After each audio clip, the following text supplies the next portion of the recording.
Welcome to the Mindset Game podcast. I am so grateful and excited to have a very special guest with us today. His name is A.G. Ilbegi, and A.G. is a cognitive psychologist, a cognitive behavioral therapist, and really an expert when it comes to belief systems. And in fact, I met AG because I stumbled on a thesis that he wrote around the science of mindset, around the science of belief systems. And I reached out to him, and he was very kind to have some conversations with me. And I'm just excited and grateful, like I said, that he is here to share some of that with you as well today. AG is a very special person, a very heart-centered person. And what I know from our conversations is that he is very intrigued, interested in, what makes humans tick and about the nature of reality. Like many of us, he's a very curious soul and has explored a lot of the research behind that. So AG, welcome. Thank you very much, Vered. It's very good to be here and to talk to you and see you again. So maybe we can get started with you sharing a little bit with us about how you got into this world of belief systems and to writing the thesis, to doing the research that you do. I'd love to learn a little bit more about that. Well, initially, since my childhood, there was always this question going on in my head. Where am I? Who am I? What is all this about? And as a child, naturally, there are a lot of distractions around, good distractions, where you don't really, think about it. It's in the back of the mind. But as older I got, the more, so to say, they were knocking on my door, and the question was getting larger and larger. And then I start looking around me and seeing why do the things work the way they do. And a lot of that because we are basically the conquerors of the planet Earth, so to say. We're the ones, and it's very important to understand how people think. Why do they think the way they do, and where does that thought actually comes from? Is it from them, or is their environment and so forth? And that's what got me very, very interested. And certain things that happened that didn't make sense to me, where no one has any other thing to say, okay, this person is lucky or unlucky and so forth. That was not enough for me. I want to know, what is luck? What is this? And that's why I got more and more into the line of psychology and to finding out more about the humans and the human brain. And that's one thing from the biological side. But there's something which has not been really that much looked at, is what they call, these are all labels: the soul, the spirit, we know that it exists in one way or another, but there are no yet, science and spirituality, so to say, they're coming together now. And there's enough literature and research on that too. And that's how I based my thesis, because it really was important for me to connect and to understand more. What is this that we're living? What is this life that we're saying it's life? What is the nature of this reality that we're having? And this is how I basically, bit by bit, started. And I started actually in the early 90s that I started really looking into this. And I thought, just a thought is my own thought, and there's nothing else to it. It's all inside, and it doesn't make any difference. Until I started reading several books, which I was not the only one who was questioning this, but there were many others too. And from there, I opened up a little bit and I read them the message that they're giving, not only where they're from and who they are, but the message. And if that message, and I sensed that message, that was resonating within me. And may I ask what that message is? The message, what they are writing, is, for example, someone says that this person has been born this way, or has an extrasensory system and extrasensory capabilities. Okay, this is all nice and good, but I cannot relate to it. What does that mean? But the message, meaning the information that this person is giving, that made sense. That is the message. So they say, do not kill the messenger, listen to the message. And if you don't like the message, you can put it aside. But not because this person comes from this or that background, or you do not believe what he's going to say. So Be would you be open-minded willing about it. to, yeah, thank you. So would you be willing to clarify, like, what books are you referring to?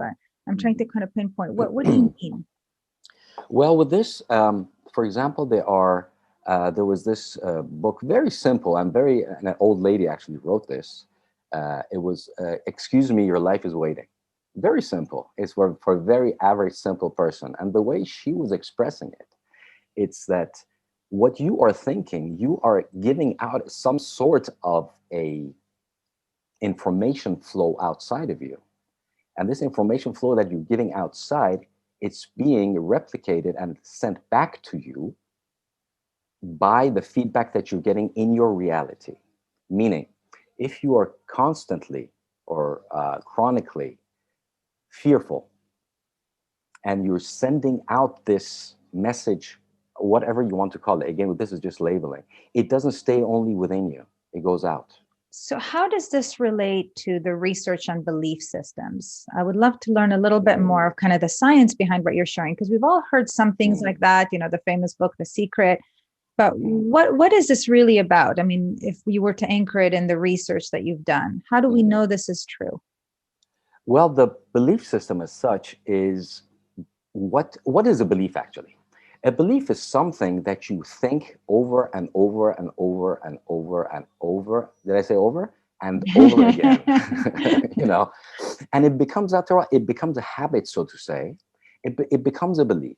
And after that, if it stays long enough, it goes in the core. And you don't notice that you have this belief anymore. It's just a part of you. A very simple example to give. A belief you can look at as a stool, for example.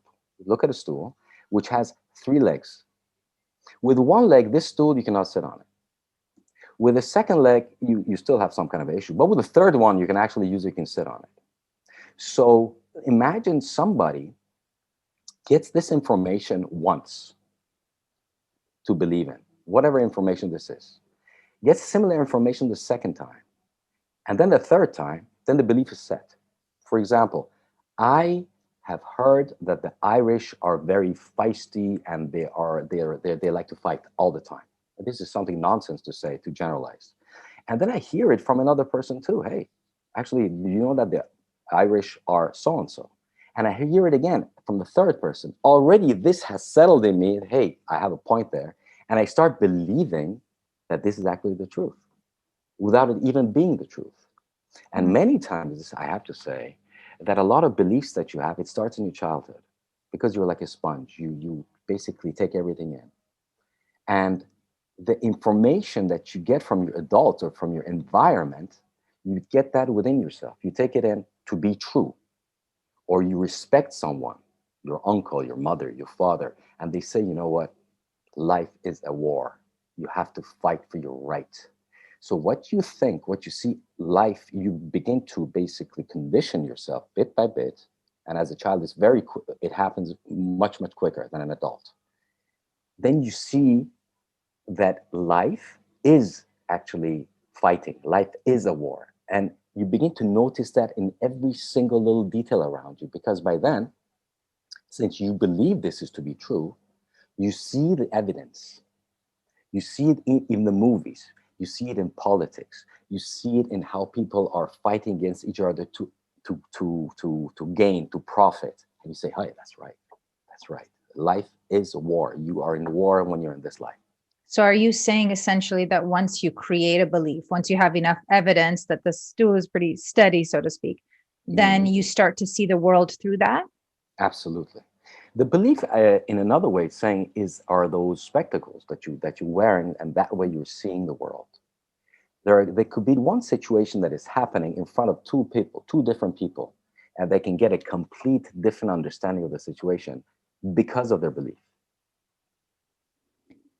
So how do these beliefs actually impact our life? And if you can share even a little bit more from the work that you've done and how we create these beliefs, how we actually get conditioned. I mean, I'm really curious about that because I share in your belief that, our mindsets, our belief systems absolutely influence the outcomes of our life. But how do we get conditioned?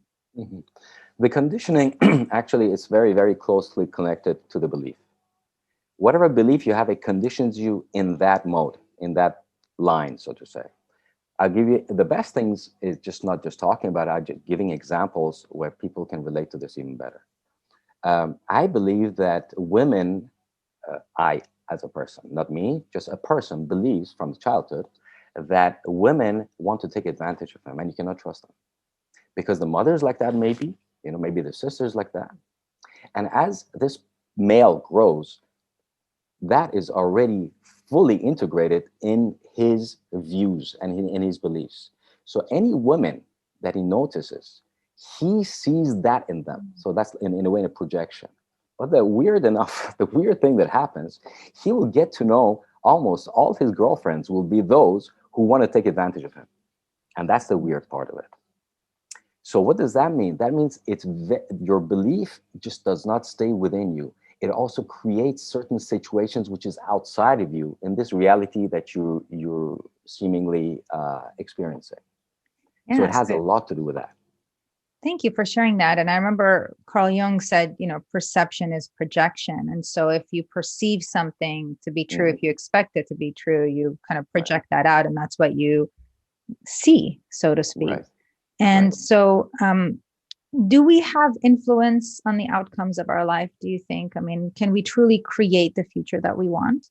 Well, now there's a lot of information going around, which is partially backed by science as well, saying that the consciousness, that means that's what's within you. Consciousness is a very broad subject. But the consciousness, you are this consciousness, so to say. Imagine you're not only there with your five senses, you have way more than that. And you are not your brain. You get to learn that you are your brain as a child, whatever the brain says, you think that is you. But then again, how do you are also have this part which is the observer, and that's the consciousness. So depending on where you focus or what you believe, basically, that lights up. That becomes true within this physical realm. And it takes some time until it happens. And if you're basically following up one after the next, and you're sticking to that belief, it will become true in your physical, it'll manifest itself, so to say, in your physical realm. There are two realms, so to say. One, which is not the tangible one, it's a thought, it's a feeling. You cannot touch it, it's there. But physical realm, you can touch it. You can sense it. At least it feels that way, that you can do that. For this to manifest itself, after a while, this has to be repeated on and on and on, and becomes a part of you. And that makes it in some form or fashion manifest in the physical reality that you are. And you have to know that we are in a reality, and we call it 3D, three-dimensional reality. In this, and there are more reality, that goes way up, and I don't want to get into that. But in this reality, you are the one that does have quite an influence on it. Some people go even further to say you create your own reality. I mean, for me, that is maybe from a philosophical level, I would understand it, but I know that you do influence it. Because if you do believe that you create your reality, you have to understand that you are creating the good and the bad. And that it takes a lot of responsibility to take. You cannot point your fingers at anybody anymore, because it goes back down to you. So what does that mean then? I mean, if someone's going through a hard time, did they create it? Is it their fault? What does that actually mean? Saying it's their fault and so forth will not get a good result from there, if you say that, because you're basically hitting yourself on the head, saying it's my fault. And instead of empowering yourself, you're taking away any kind of a possibility of changing it, because you say, I cannot do anything anyway.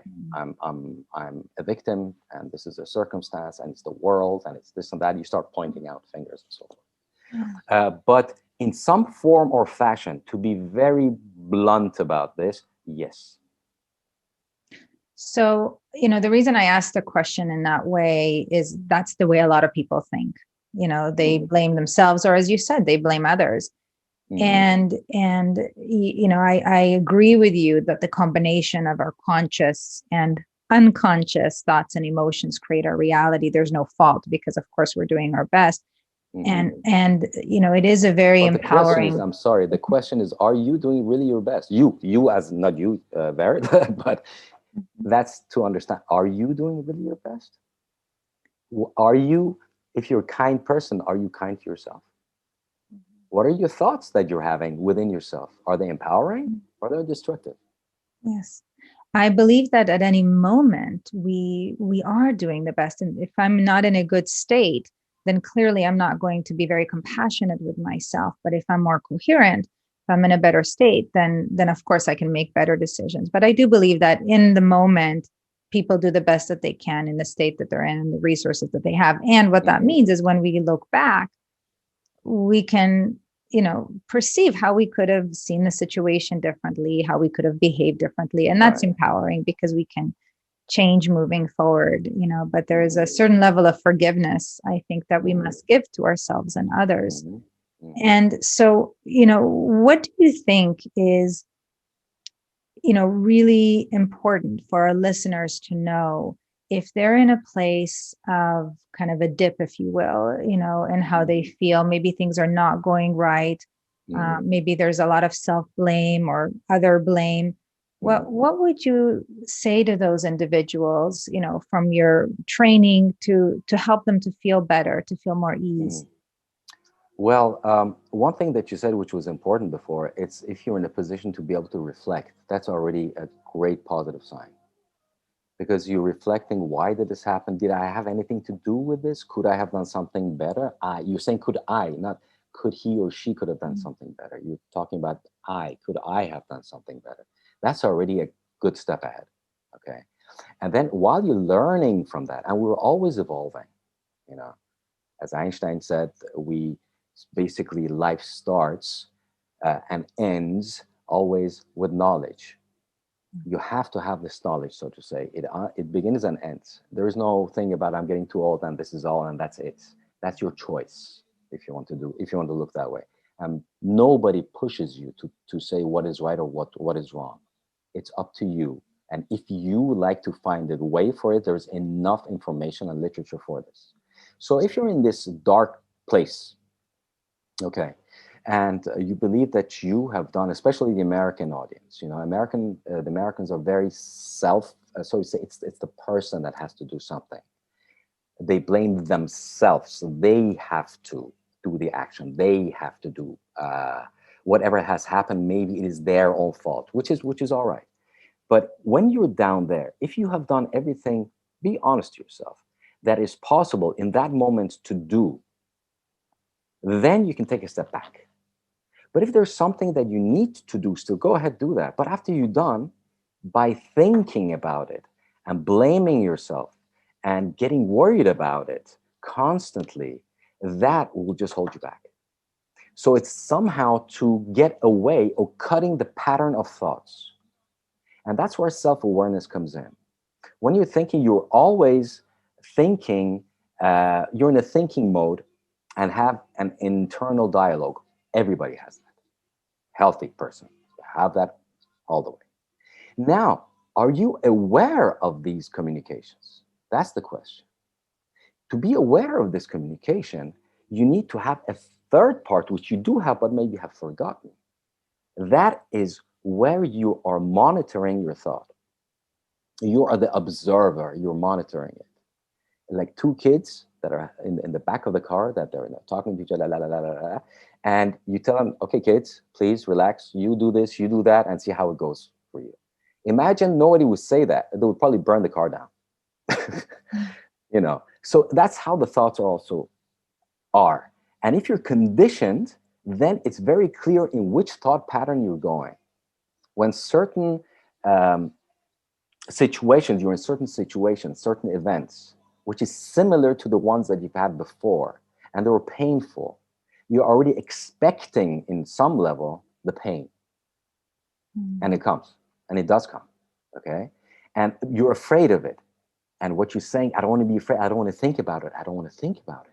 See, in that realm, which is intangible, the rules are a little different. Because if you tell somebody, don't think of certain things. Don't think of a little puppy with a big ball in its mouth. Don't think of it. Don't think of it. Don't. You keep on seeing the puppy. Okay. So the only thing that you can do is you say, okay, there is a puppy, but I choose to think something else. A lot of people don't think they can even do that. Mm. choosing what you want to think, and training the way. And there are enough tools for one to cut the pattern of what they're thinking. And this can be done once. It comes again and again. It doesn't stop. It doesn't stop. It keeps on coming. And what And then are you keep on some, doing that. You yeah. have to repeat. It's repetition. Hmm. And you become good in it. Thank you, AG. And what are some of those tools? So if someone has a certain habitual kind of negative thought or fear or doubt or worry about something, and they know they shouldn't do it, what can they do to kind of break that pattern? Specifically, what can they say to themselves? What can they do to shift their thinking pattern? Where, first of all, the good news is that you can shift. It's possible to shift, you know. The other thing is the tools that are there. There is something that has also worked very well, and there's tons of research on it, and it has given very positive outcomes, is breathing techniques. There are different breath techniques, and also tapping techniques. They call it EFT, emotional freedom tapping, they call it. Mm-hmm. For me, it looked ridiculous if you come and tap yourself and so forth. And I looked into it, and I saw, and I was, as I say, I'm not skeptical, but I'm critical. How can this be done? You've got the tapping, and they're saying certain things, and this works. Apparently, it does. Yes, I And actually did a whole episode about tapping yes. in the podcast because I know with 100% certainty that it works, as you know, and I've used it with clients, I've used it myself. Right. And so there is EFT, there is breathing techniques, like I imagine, like the quick coherence technique. What else can they do? I mean, the important thing is to being very clear and honest to yourself. And by honest, I don't mean what people call, and they call very often, being quote unquote realistic about it. Because being realistic is your own subjective way of seeing things. As I was telling you, due to your thought pattern, due to your belief, and that is the reality that you're seeing. So when they say in the real world, if this is the reality, well, think again, okay? Because this is something which you have done with enough experience to believe in this. But if you do not like the outcome, you don't need to take it. You can change something about that. You can change your beliefs because you have made them yourself, knowingly or unknowingly. And having this sense of self-awareness helps you quite a bit to move out of this thing, of this box that you, of your five senses, and this box of what your brain is telling you. When you have this other one, which is monitoring your thoughts, that already helps quite a bit. So thank you for sharing that. I think that's helpful to remember that we can step into that observer kind of role and almost like step out and be like, what am I thinking right now? What am I feeling right now? And that does kind of break the pattern. And then there's a choice. And what's really cool that you've shared is as we choose the better feeling thought, the different path, so to speak, we want to said first. Something very correctly, Very.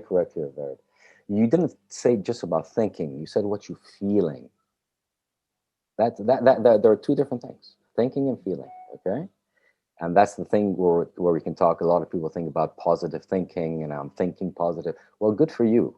If you don't feel it, that's no good.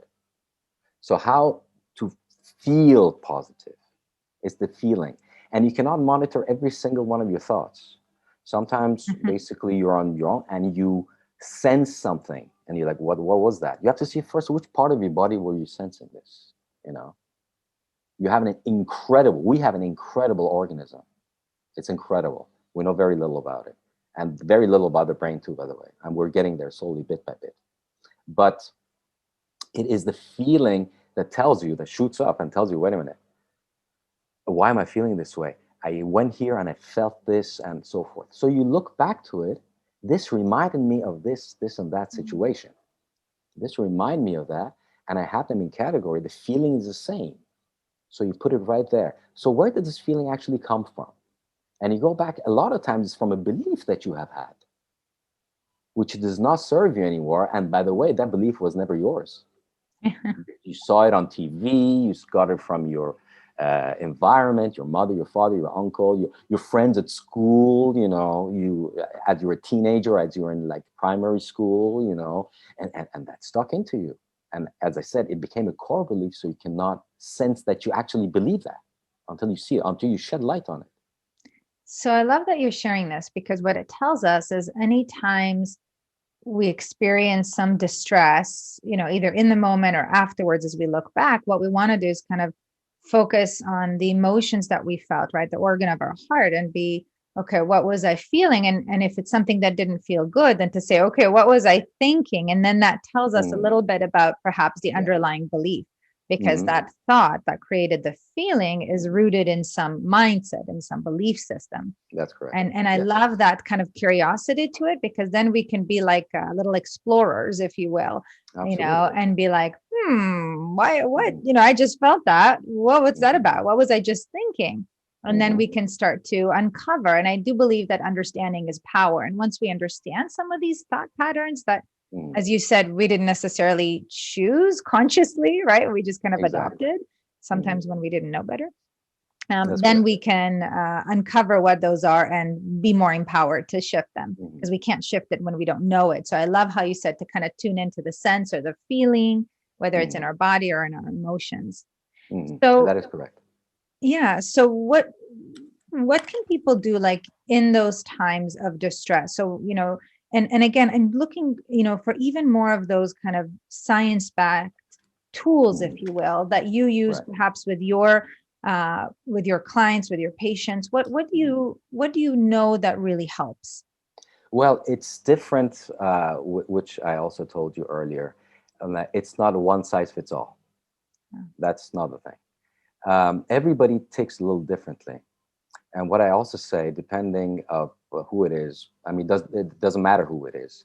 What I tell them is that you are unique. And the reason I say that, because so often I hear, is that normal? Is this normal? And then I say, what is normal?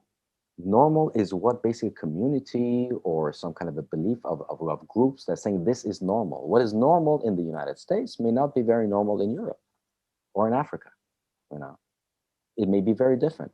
So how those people, so to say, take, and what can they accept? I cannot talk about spirituality to someone who has absolutely no idea about it and only believes what this person can see, hear, smell, and that's the reality what they have. So we have to prime them, so to say, bit by bit, by giving examples, and then understanding some of the examples that I'm giving them, they have experienced too without noticing it. You experience a lot of things that you don't notice. You read a lot of proverbs, you're like, wow, beautiful, but you don't understand it. And that is the thing. So I get them bit by bit in that level, in that, so to say, line, and then they open up, and then they try it out. And I say, try it out. Don't just believe what I'm saying. Do these things and see how you feel. And what are be those open things? about it. What are those things that you invite them to do? Well, exactly. That depends on what kind of a mindset they have. But principally, that your brain sometimes plays a lot of trick on you. So you have to understand it, that this is your tool too. Brain is a fantastic tool that you have. So use it as a good tool. Don't believe that's you. Don't believe that is you. Your mind is a fantastic tool. And then you can start playing with it. You can start playing with your beliefs. What your mind does not understand is between the difference between reality and fantasy. That has happened and that's a great tool, by the way. Instead of training on and on for sports people, for Formula One drivers and so forth, what they do, they imagine the road in front of them. They close their eyes and they imagine going through it. And while they're doing that, all the parts in the brain, and this has been researched too, all the parts of the brain that are sparking out is as if they're really doing this. So are you suggesting that if somebody's in a state of distress, that they first of all, of course, observe what's happening, and then that they imagine things working out the way they want? Are you referring? Of course, if they do that in that stage, they won't take any of it. They won't take any of it. Not at all. It's like a car on top of that's a thought and the momentum of thought. Like a car on top of the hill. As it's rolling down, the momentum is not much. So as the thought is coming up, the momentum is not much, and there is something you can do about it. They're much easier. then it's actually has kept on having more and more momentum, and you're down the road where this thing's shooting at you at 100 miles an hour, and you're standing there, you try to stop it. What you told me is that basically that as they're in this distress, how do they stop it? They're standing down there, they notice it, but there's no way they can stop it. Yeah. So they have to, and that in that case, that's where it comes. You have to change the way you think. You have to cut the pattern by whatever means. Yes. Cut the pattern.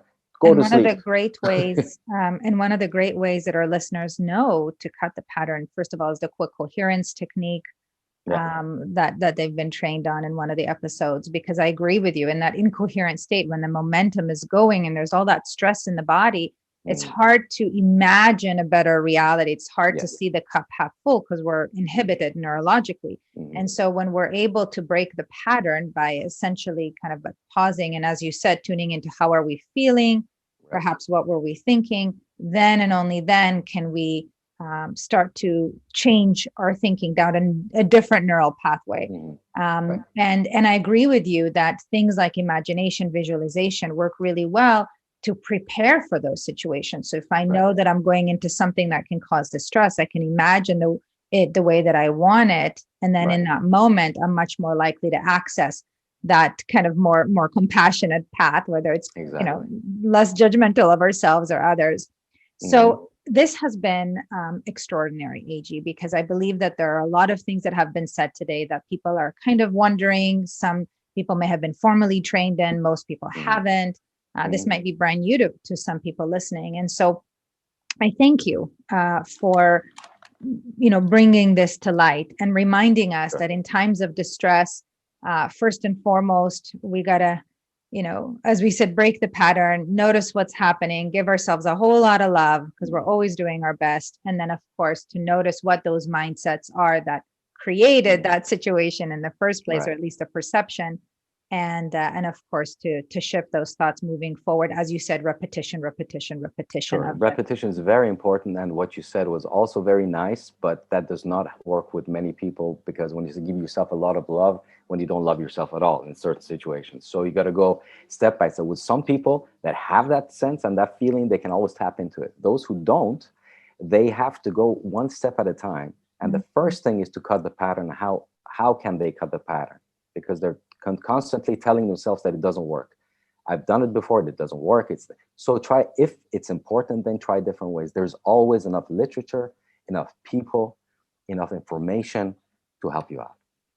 Yeah, absolutely. And you're right. Some people at first, when they practice this, they struggle with self-love because there might be some underlying beliefs about that. And they can still feed the field with love by focusing even on something else to appreciate, maybe care or compassion for somebody else.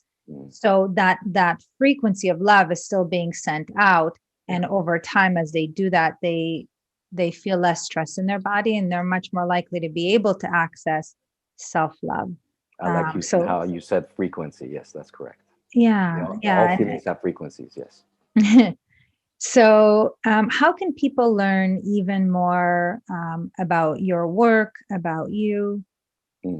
Well, I basically work through word of mouth, and I don't make a big fuss about making websites and stuff like that. And that's okay. But I'm working also online as therapist with a few of my colleagues from the university. It's under the name Talkitus, Tokutus, talkitus.com, where we're there. I mean, I'm there as well. And they can have, of course, sessions initial just to get to know me. We can talk. There is no stress what that is concerned. The other is they can always naturally email me, and we can make it some time that we can see each other, especially with this whole COVID fiasco. It's important to use the technology that we have. And one thing that I have to say that everybody does deserve to have a content life in some form or fashion.